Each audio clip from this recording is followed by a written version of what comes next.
नमस्कार, मैं सत्येंद्र सिंह सत्या राजपूत आपके अपने YouTube channel only exam with Satya में आपका बहुत बहुत स्वागत करते हैं। गणित की श्रृंखला लेकर एक बार फिर मैं आपके सामने उपस्थित हुआ हूं। जिस प्रकार से पिछले टॉपिक्स की अगर बात करें तो मैं वर्गमूल निकालना बता रहा था, तो वर्गमूल केवल संख्याओं का ही निकालना नहीं मैंने बताया था। मैंने 2 पार्ट पीछे दे दिए आपको वर्गमूल निकालने के, कुछ महत्वपूर्ण सवाल भी करवाए थे। आज मैं तीसरा पार्ट वर्गमूल निकालने का लेके आए हैं और बहुत ही अच्छे सवाल आते हैं जो परीक्षा में, उनको सॉल्व करेंगे। जैसे एग्जाम्पल के तौर पर वर्गमूल निकालना हमने संख्याओं का तो पहले ही से बता दिया था आपको, लेकिन जो क्वेश्चंस आते हैं, जो प्रश्न आते हैं वर्गमूल निकालने वाले, वो सवाल आज हम सॉल्व करेंगे। एक अच्छा टॉपिक रहेगा, उसको ध्यान से पढ़िएगा और आगे का टॉपिक आगे देखेंगे, लेकिन आज वर्गमूल मैं खत्म कर दूंगा। ध्यान से देखना इधर। जिस प्रकार से अगर वर्गमूल की बात करें तो सबसे पहली चीज तो है, इस प्रकार का सवाल आता है एक under root A up to dot dot dot infinite, और पूछेगा भैया इसका मान ज्ञात करो। मैंने ए इसलिए लिख दिया, ए इज एनी नंबर्स, यानी कोई संख्या। ए कोई संख्या है, यहां पर कुछ भी हो सकता है। एक तो इस प्रकार का सवाल आएगा, एक तो इस प्रकार। देखिए up to dot dot infinite का मतलब सीधा सीधा ये हो जाता है कि सीरीज अनंत तक जा रही है। सीरीज हमारी अनंत तक जा रही है, इनफाइनाइट तक जा रही है, यानी समाप्त नहीं हो रही है। और दूसरी चीज, एक जो सवाल आएगा आपका वो इस प्रकार से आएगा, अंडर फिर इंटू अंडर रूट ए और यहां पर up to dot dot dot n पदों तक, यानी कि n पदों तक। अब मान लीजिए थोड़ी देर के लिए n बराबर कुछ भी हो सकता है, n बराबर 1 हो सकता है, 2 हो सकता है, 3 हो सकता है, 4, अप टू डॉट डॉट कुछ भी हो सकता है, कोई संख्या हो सकती है, यानी n पदों तक। जो ये मान जाएगा ए यानी कि n पदों तक जा सकता है, 3 पदों तक भी जा सकता है, 4 पदों तक भी जा सकता है, 5 पदों तक जा सकता है, 6 पदों तक जा सकता है। वो क्लियर हो जाएगा कैसे करके लेके जाना है मुझे। ध्यान से देखना है आपको। अब इन्हीं जो आपको ये मैंने सीरीज लिखी, इन्हीं को मैं तोड़ के आपको बताएंगे। तोड़ के कैसे बताएंगे? जैसे एग्जांपल के तौर पर, अगर हमारा अंडर रूट लगा हुआ है, बीच में सब में मल्टीप्लाई है, इसके बाद में सीरीज हमारी अनंत तक जा रही, तो उसका मान वही हो जाता है जो अंदर संख्या लिखी है। उसका मान वही हो जाता है जो अंदर संख्या लिखी है। लेकिन जो n पदों तक की बात अगर हो रही है तो इसका मान थोड़ा सा अलग टाइप का हो जाएगा। अलग टाइप का कैसे हो जाएगा? इसका मान, पहले मैं फार्मूला लिख देता हूं। जब मैं सवाल लगाऊंगा तो सवाल लगाते वक्त उसको लॉजिक से लगाने का ज्यादा प्रयास करेंगे, आसानी से लगेगा। ध्यान से देखना आप। जैसे एग्जांपल के तौर पर इसको हम लिखेंगे a की पावर, अब यहां लिख देंगे 2 की power n minus 1 divide by 2 की पावर n। इस प्रकार से लिख सकते हैं। लेकिन इसको अगर हम फार्मूले में ढालें तो इस प्रकार से लिखेंगे। लेकिन फार्मूले के हिसाब से मुझे चलना नहीं है, लेकिन फिलहाल में अगर मैंने यहां पर एक्सप्लेनेशन आपको दिया हुआ है तो एक्सप्लेनेशन के हिसाब से आपको फार्मूले से देखना पड़ेगा। अब यहां पर देखिएगा अच्छी तरीके से। मैं इसको क्वेश्चन लेता हूं, क्वेश्चन लेने के बाद में फिर सॉल्व करता हूं।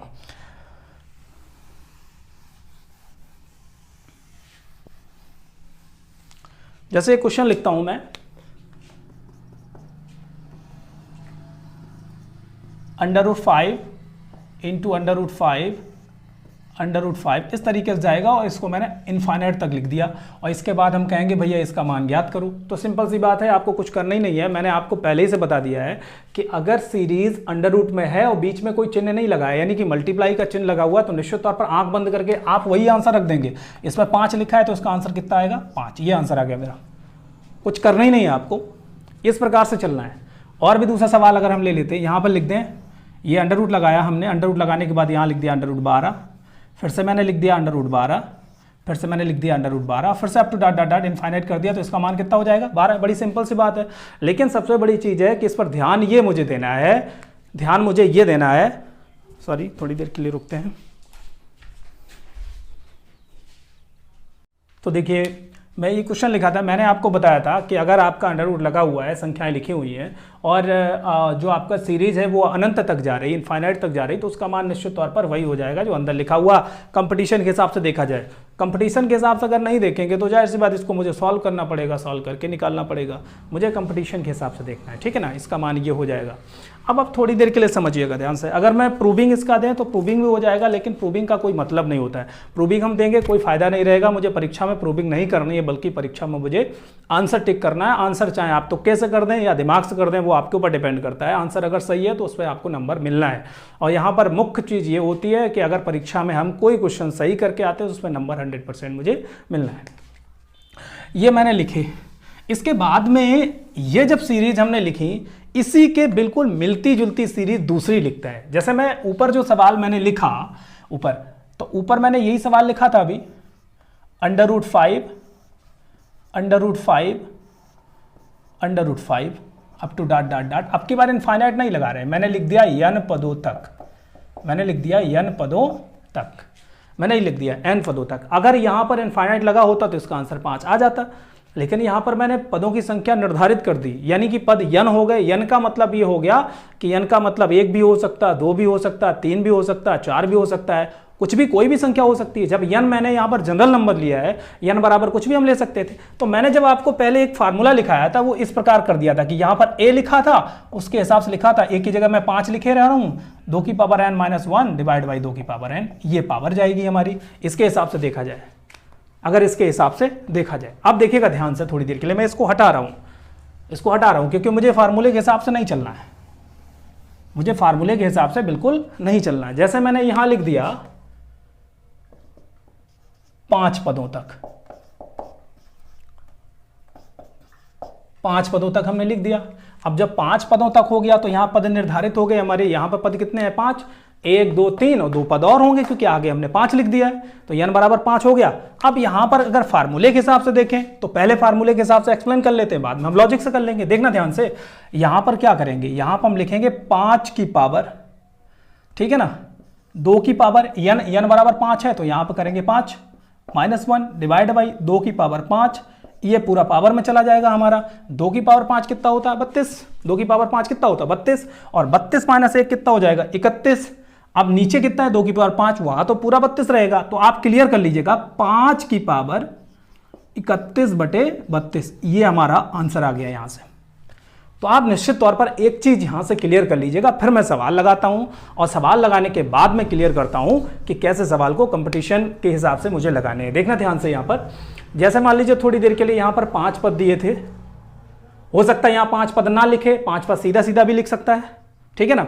अब यहां पर क्या होगा कि इस हिसाब से मैंने देखा कि जो ये n बराबर दिया 5, इसको 2 की पावर में लेके जाना है, 2 की पावर में, एक बार 2 की पावर में लेके एक घटा के अंश में लिखना है, और एक बार 2 की पावर में घटाना नहीं है कुछ भी, सीधा 2 की पावर में लेके हर में लिखना है। देखिए जैसे 2 की पावर कितना है 5 है, तो 2 की पावर 5 32 होता है, एक घटा दिया 31 बचा और नीचे 32 लिख दिया हमने, बड़ी आसानी से आ गया हमारा आंसर।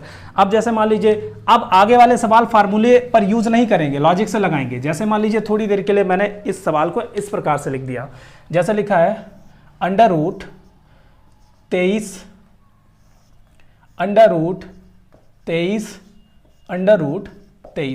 मैंने कुछ आगे लिखा नहीं है, कुछ भी नहीं लिखा, ना मैंने n पदों तक लिखा, ना मैंने 4 पदों तक लिखा, ना मैंने 5 पदों तक लिखा, और ना मैंने इनफाइनाइट लगाया। इनफाइनाइट नहीं लगाया तो फिर जाहिर सी बात 23 तो आंसर हो नहीं सकता है। तो आप एक चीज क्लियर कर लीजिएगा, यहां पर देखिएगा जब मैंने आगे कुछ नहीं लिखा तो 1 पद 2 पद 3 पद, बड़ी आसानी से आ रहा है ना, 1 पद 2 पद और 3 पद, 3 पद हो गए, तो यहां पर लिखने की आवश्यकता ही नहीं। यहां पर हमने गिन लिया कि पदों की संख्या कितनी हो गई 3। जब पदों की संख्या 3 हो गई तो सिंपल सी बात है, यानी पदों की संख्या 3, n बराबर 3, तो इसका आंसर आना चाहिए कितना 23 की पावर 2 की पावर 3 मतलब 8, यानी 7/8, ये आंसर आ गया।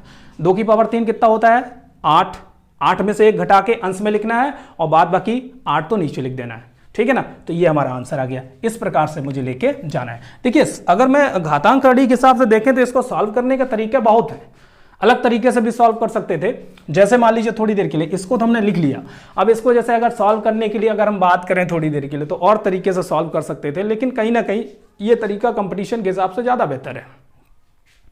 हमने आपको कहा था घातांक प्रणाली में समान आधार होने पर गुणा में घातें जुड़ती हैं, समान आधार होने पर भाग में घातें घटती हैं, ठीक है ना।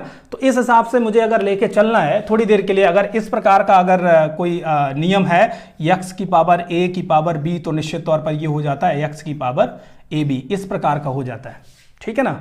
अगर कोष्टक लगा हुआ है और मुझे बाहर लेके आना है तो दोनों घातें मल्टीप्लाई हो जाती हैं, निश्चित तौर पर ये आपको देखना है। तो यहाँ से देखिएगा थोड़ा एक्सप्लेन करके हम देखते हैं, यहाँ पर एक्सप्लेन करने की कोशिश करते हैं कैसे। वैसे आंसर तो इसका ये आएगा, सिंपल सी बात, हमने लिख दिया 23 की पावर 7/8, ये आंसर आया। लेकिन हम थोड़ा एक्सप्लेन करते हैं, एक्सप्लेन कैसे करेंगे देखना ध्यान से। मान लीजिए थोड़ी देर के लिए जो अंडर रूट होता है, जैसे अंडर रूट a लिखा है, इसको लिख सकते हैं घातांक के रूप में a की पावर 1/2 आधी घात होती है। तभी तो यही होता है कि अगर मान लीजिए थोड़ी देर के लिए इसके ऊपर स्क्वायर चढ़ाएंगे तो अंडर रूट खत्म हो जाएगा। कहने का मतलब इसके ऊपर स्क्वायर चढ़ा दें, इसके ऊपर स्क्वायर चढ़ा दें, तो ये अंडर रूट खत्म कैसे होता है? जब इन दोनों का मल्टीप्लाई होगा तो a की पावर 1/2 इंटू 2 ये कट जाएगा तो एक ही तो पावर बचेगी जाके निश्चित तौर पर। तो वो आपको ध्यान रखना है, यहां से ध्यान रखना है, रूल आपको साथ में लेके चलने हैं, बिना रूल का कुछ होने ही वाला नहीं है आपका। अब यहां से देख लीजिए, जैसे मान लीजिए थोड़ी देर के लिए मैंने 23 यहां लिख लिया, अंडर रूट इस प्रकार से अगर कोई संख्या सिंगल लिखी है तो उसकी घात 1 होती है, ध्यान से देखना। इसके बाद ये वाली संख्या अंडर रूट के अंदर लिखी है तो इसका मतलब हो गया 23 की पावर 1/2।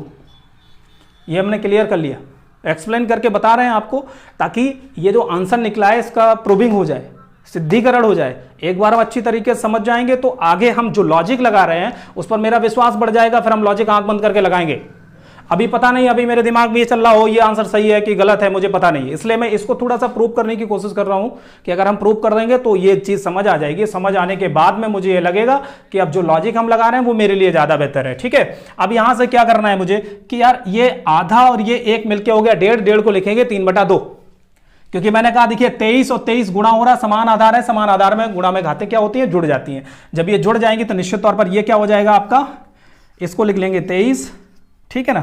अब ये जब जुड़ जाएगी तो ये हो जाएगी 23 की पावर 3/2 और इस पर अंडर रूट लगा है तो निश्चित तौर पर इसकी पावर हो जाएगी 1/2।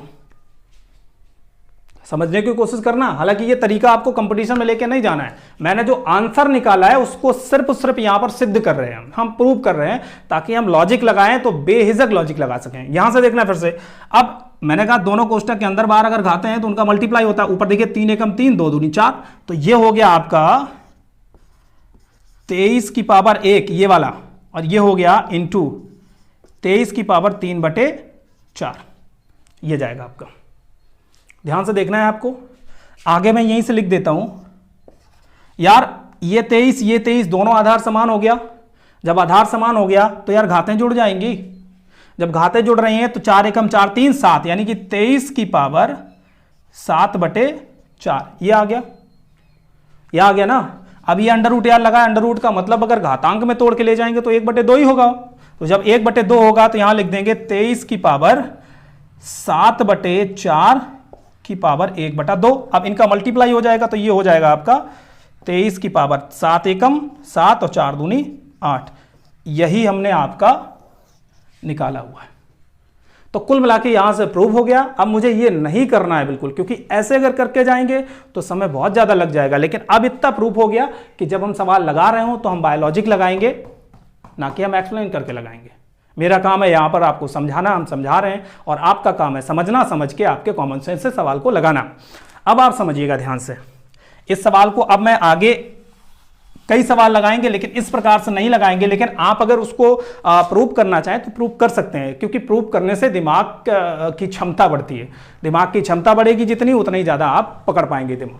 अब आप समझिएगा, जैसे एग्जांपल के तौर पर मैं यहां लिख देता हूं under root 7 under root 7 under root 7 under root 7 ये लिख दिया, और हमने कहा भैया इसका मान कितना आएगा, तो आप बड़ी आराम से 1 2 3 4 है, तो यहां पर देखिएगा ये जो 7 है ये तो ऐसे ही रहेगा क्योंकि ये बेस है, ये तो रहेगा। अब ये देखिए 1 2 3 4 लिखा है, तो 2 की पावर 4 का मतलब 16 होता है, और 16 में से 1 घटाएंगे कितना बचेगा 15, तो 15 आपका आंसर में जाएगा, 16 नीचे जाएगा, ये आंसर हो गया आपका। तो कंपटीशन के हिसाब से बड़ी आराम से आपको इस प्रकार से लेके जाना है, ठीक है ना। ऐसे और से सवाल करते हैं, बहुत से सवाल करते हैं। जैसे एग्जांपल के तौर ये आपका हो गया सवाल, इसके बाद अगला हम सवाल लिखते हैं यहां पर, जैसे लिख दिया under root 15 under root 15 under root 15 under root 15, और यहां मैंने लिख दिया यहां पर 7 पदों तक, या फिर लिख दें यहां पर 6 पदों तक, आपके ऊपर 6 पदों तक। यहां से आपको क्या करना है, कुछ भी नहीं करना है। बेस यहां पर 15 हो रहा है,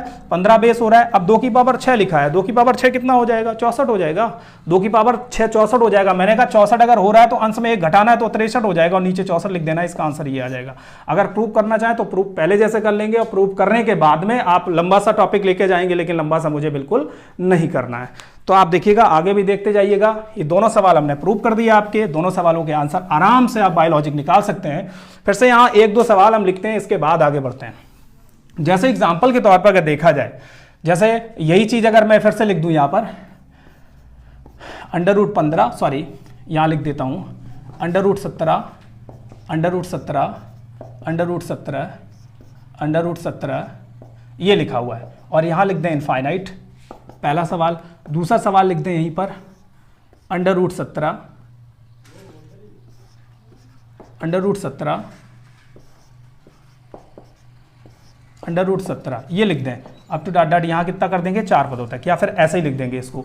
जब यहाँ लिख देंगे तो इसका आंसर तो आपका, इसका आंसर तो 17 ही आना है, इसका आंसर 17 आना है। लेकिन यहाँ से अगर देखा जाए तो 1 2 3 4 लिखा है, 2 की पावर 4 का मतलब 16 होता है, तो 17 की पावर 15/16 ये आंसर आ गया। इसके हिसाब से मुझे लेके जाना है। दोनों सीरीज में बहुत बड़ा फर्क है, और दोनों में अगर इनफाइनाइट तक जा रहा है तो आंसर वही हो जाता है, अगर इनफाइनाइट तक नहीं जा रहा है तो फिर आपको बाय लॉजिक निकालना पड़ेगा। बाय लॉजिक निकालने का मतलब है कि इन दोनों में फर्क है, और कंपटीशन में एग्जामिनर दोनों में घुमा देता लड़के को, और लड़के को यह लगता है कि जल्दबाजी में कि आंसर हमारा वही आ रहा है, तो इसका भी आंसर 17 दे देता है, इसका भी आंसर 17 दे देता है, लेकिन इसका आंसर 17 आएगा, इसका आंसर 17 की पावर 15/16 आएगा। आप देख लीजिएगा, अच्छी तरीके से चेक कर लीजिएगा, और जिस प्रकार से मैंने एक्सप्लेनेशन बताया उस हिसाब से आप लेके जा सकते हैं, ठीक है ना। चलिए आगे बढ़ते हैं हम लोग। ये टॉपिक हमारा थोड़ा यहीं क्लोज होता है, और आगे हम सवाल और लिखते हैं। जैसे एग्जांपल के तौर पर और भी सवाल आएंगे आपके, जैसे मैं एक उदाहरण देता हूं, एक पहले उदाहरण लिखता हूं। जैसे अंडर रूट लिखा हुआ है, under root A plus minus under root A plus minus under root A plus minus up to dot dot, मैंने लिख दिया यहाँ पर इनफाइनाइट। अब प्लस माइनस हमने इसलिए ले लिया कि यहां पर प्लस की सीरीज भी चलेगी और माइनस की सीरीज भी चलेगी, प्लस माइनस दोनों आता है। जैसे एग्जांपल के तौर पर प्लस की सीरीज में इस प्रकार से जाएगा कि under root A plus under root A plus under root A plus up to dot dot infinite. और माइनस की सीरीज में किस प्रकार से जाएगा, माइनस की सीरीज में इसलिए जाएगा under root A minus under root A minus under root A minus up to dot dot dot infinite, इस प्रकार से जाएगा। तो इनके लिए मैं कॉमन चीज लिखता हूं, लेकिन वो चीज यूज नहीं करनी है, परीक्षा में वो चीज बिल्कुल नहीं पूछी जाती। हालांकि हाई लेवल की परीक्षा होती है, उस पर पूछ भी दी जाती है, लेकिन कहीं ना कहीं इन सवालों के अंतर्गत जो फार्मूला लगता है उस फार्मूले को मैं लिखूंगा जरूर यहाँ पर, क्योंकि मैं यहाँ पढ़ा रहा हूँ, समझा रहा हूँ, तो उसके हिसाब से लिखना पड़ेगा।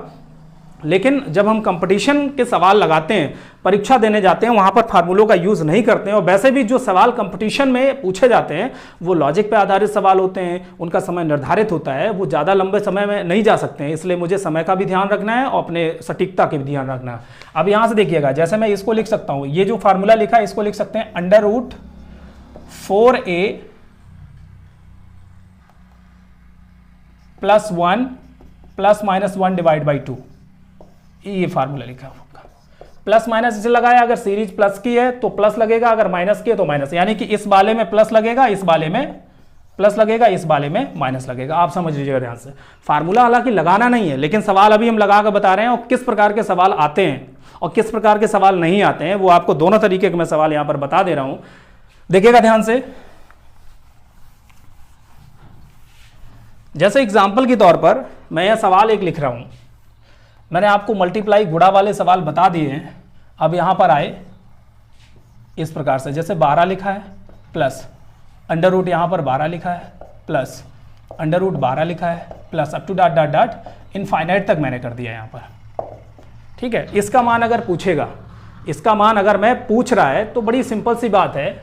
इसका मान निकालने के लिए हम क्या करेंगे, अब देखिए जैसे मैं यहाँ पढ़ा रहा हूँ और आप मेरे सामने पढ़ रहे हैं, तो इसका मतलब आपको एक आशा है कि मुझे सवाल की कोई शॉर्ट विधि मिले, बड़ी आसानी से हम सवाल का आंसर निकाल लें और उसमें हम खुश हो जाते हैं। तो लेकिन सवाल की आसान विधि लगाने से पहले या समझने से पहले मुझे उसको गहराई में जाके देखना पड़ेगा। अगर गहराई में जाके हम समझ लेंगे, थोड़ा बुद्धि लगा लेंगे, फिर लॉजिक की तरफ मेरा दिमाग अपने आप जाने लगेगा। देखना ध्यान से, जैसे मैं इसका मान अगर निकालूं, अगर मैं फॉर्मूले के हिसाब से जाऊं तो फिर लंबा होना लाजमी है, ठीक है ना। लेकिन जब लॉजिक से जाएंगे तो लॉजिक से कैसे जाएंगे, लॉजिक से इस प्रकार जाएंगे, उसको पकड़ने की कोशिश करना कि ये जो संख्या आपकी दे रखी है, ये वाली संख्या, ये जो 12 आपका दे रखा है ये वाला, ठीक है ना, इसके हम फैक्टर करेंगे और ऐसे फैक्टर करेंगे, गुणनखंड इस प्रकार के करेंगे कि दोनों गुणनखंड में एक का अंतर आ जाए। कितना आ जाए, एक का अंतर। अगर एक का अंतर नहीं बन रहा है तो सवाल डायरेक्ट नहीं लग सकता है, बाय फार्मूला ही लगेगा। और अगर एक का अंतर गुणनखंड में बन गया तो निश्चित तौर पर उसका आंसर हम डायरेक्ट निकाल सकते हैं। कैसे,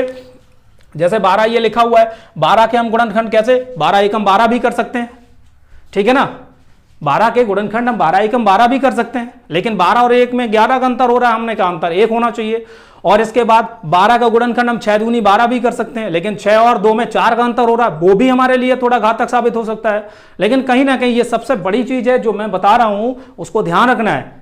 ये जो संख्या अंदर लिखी है, इसके ऐसे गुणनखंड करने हैं आपको कि अंतर हमारा 1 आ जाए। जैसे लिखा हुआ है यहां पर 3 चौको 12, इस प्रकार से मैंने फैक्टर किया, फैक्टर हो गया, दोनों फैक्टर में 1 का अंतर आ रहा है। जब दोनों फैक्टर में 1 का अंतर आ रहा है, अगर लॉजिक के हिसाब से हम देखें, आंसर मेरा आ गया। कैसे आ गया कि अगर सीरीज में प्लस लगा है तो आंसर हमारा बड़ा वाला, और सीरीज में अगर माइनस लगा है तो आंसर हमारा छोटा वाला। लेकिन समझना आपको यह होगा कि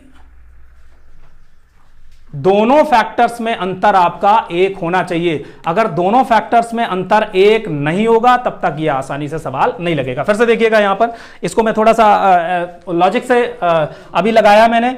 अभी इसका आंसर कितना आएगा 4। अगर मैं यहां पर माइनस कर दूं तो निश्चित तौर पर, अगर मैं प्लस माइनस कर दूं ऐसे, प्लस के लिए आंसर ये और माइनस के लिए आंसर ये, इस प्रकार से जाना है, ठीक है ना। अब इसको मैं लगाता हूं थोड़ा फार्मूले से ताकि मुझे क्लियर हो जाए। देख ध्यान से देखना, ये कितना लिखा 12 12 12 ऐसे लिखा।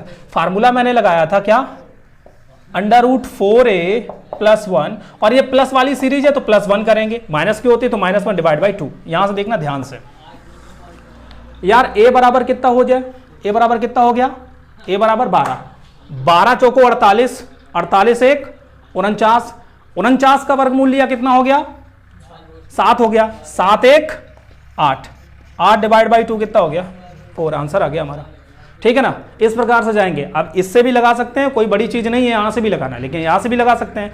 और अगर यही चीज अगर मैं यहां पर माइनस लगा देता तो यहां माइनस हो जाता, तो फिर 12 चौको 48 1 49 का वर्गमूल लिया 7 में से 1 जाएगा 6 / 2 करेंगे तो 3 आ जाता आंसर। तो इस प्रकार से आपको सोचना होगा, समझना होगा, तब जाके आपको आंसर निकालना होगा। देखिए ध्यान से, मैं आगे भी सवाल लगाऊंगा इस प्रकार से, लेकिन आप समझ जरूर लीजिएगा, ध्यान से देखिएगा, पढ़ते जाइएगा मन लगा के। मैं कोशिश कर रहा हूं आपको समझाने की, आशा है कि आप समझ पाएंगे अच्छी तरीके से। यहां पर अगला क्वेश्चन दिया हुआ है, जैसे मान लीजिए थोड़ी देर के लिए यहां पर लिख दिया मैंने 72 और minus √72 minus √72 up to dot infinite, फिर से दिया है। इसका आंसर बड़ी आसानी से हम बता सकते हैं, अगर मेरे लॉजिक की तरफ आपने ध्यान दिया हो तो बड़ी आसानी से मैंने आंसर बता देना। कैसे, मैंने आपको बताया कि अंदर वाली संख्या के ऐसे गुणनखंड करने हैं कि दोनों गुणनखंड में 1 का अंतर आ जाए, और अगर 1 का अंतर नहीं आ रहा है तो सवाल बिना फार्मूले के नहीं लगाया जा सकता है। अगर 1 का अंतर गुणनखंड में बन रहा है तो फार्मूले के बिना भी लगा सकते हैं हम। अब यहां पर कैसे करेंगे, 8 9 72, ठीक है ना। इन दोनों में अंतर कितना है 1 का, लेकिन आपको समझना होगा माइनस लगा तो छोटा वाला आंसर और प्लस लगा तो बड़ा वाला आंसर। तो यहां पर आंसर कितना हो गया, आंसर कितना हो गया हमारा 8, ये आंसर हो गया हमारा, ठीक है। आपको देखना है,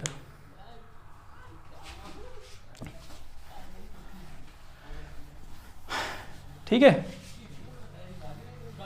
ठीक ठीक है, ठीक है। अगला क्वेश्चन देखिएगा, इसको अगर मैं वैसे लगाना चाहूं तो वैसे भी लगा सकता हूं। गेट बंद कर दो।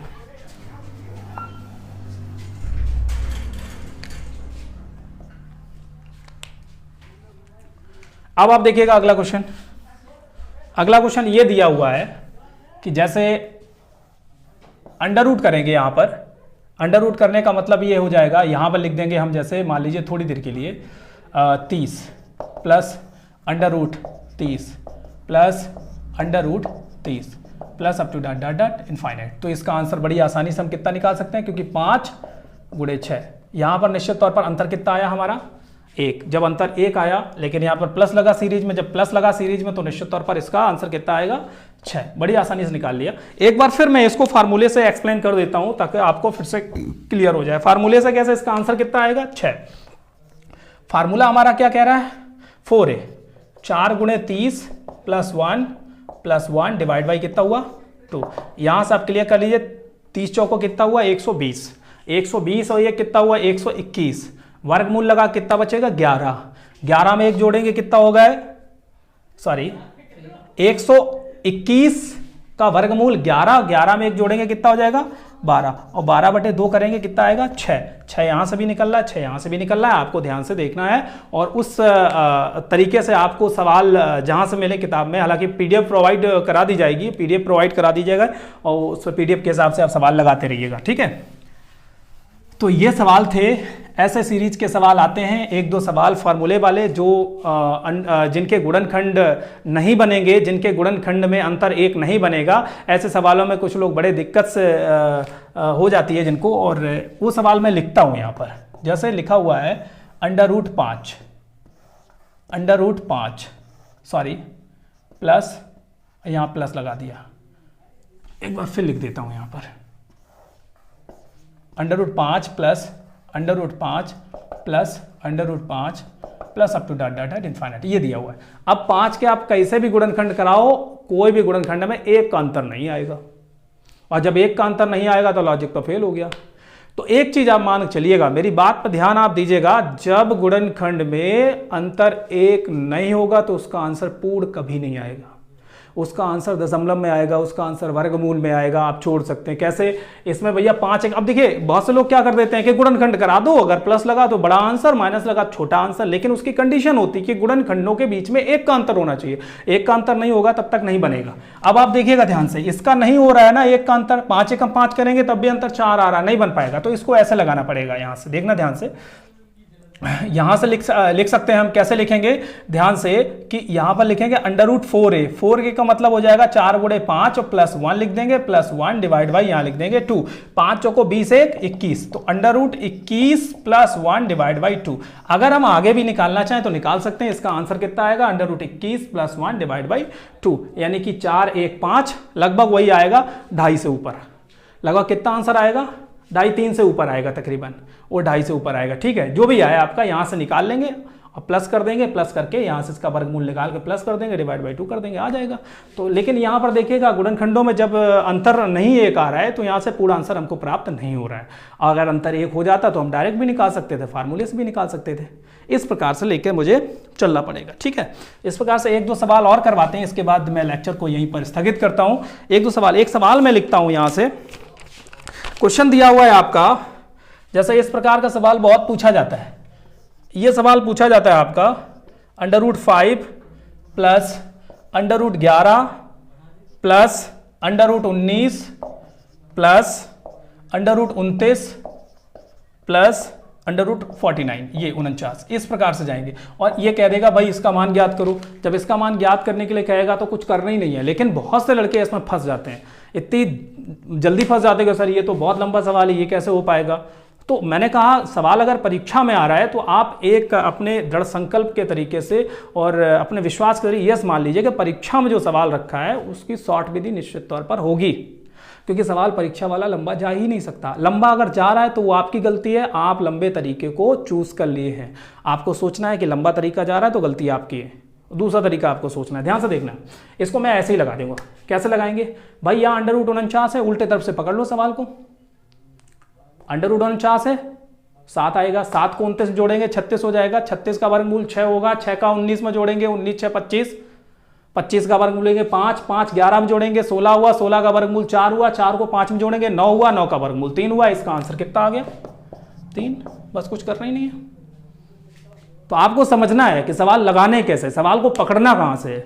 मैं संख्या पद्धति लगातार पढ़ा रहा हूं। संख्या पद्धति पढ़ाने का मतलब जब संख्या पद्धति हम पढ़ा जाएंगे तो इसके बाद हम थ्योरी वाले सवालों पर जाएंगे, थ्योरी वाले चैप्टर्स पर जाएंगे। पहले संख्या पद्धति को पूरी तरीके से हम क्लियर करा देंगे, हर टॉपिक को। अगर संख्या पद्धति क्लियर नहीं होगी तो आप समझ लीजिएगा ध्यान से। अगला क्वेश्चन यहीं से लिखते हैं हम। अगला क्वेश्चन दिया हुआ है, बहुत अच्छा सवाल है। मैंने पिछले टॉपिक जो आपका वर्गमूल टॉपिक हम पढ़ा रहे थे, वर्गमूल का ये तीसरा पार्ट है, और तीसरे पार्ट के बाद में 2 पार्टों में जो सवाल पढ़ा चुके हैं, जो टॉपिक पढ़ा चुके हैं, जो लॉजिक पढ़ा चुके हैं, उनको ध्यान रखना है आपको। अगला सवाल दिया हुआ √5 प्लस 2√6 माइनस 1/√5 प्लस 2√6। इसको सॉल्व करना है, इसको सॉल्व करना है। बड़ी आसानी से एक सवाल यही लगा देता हूं, क्योंकि आप ये चीज समझ लीजिएगा एक चीज कि ये सवाल सॉल्व करने के लिए मुझे पुराने टॉपिक्स यानी पुराने लेक्चर्स को देखना पड़ेगा, क्योंकि उसमें मैंने आपको समझाया था।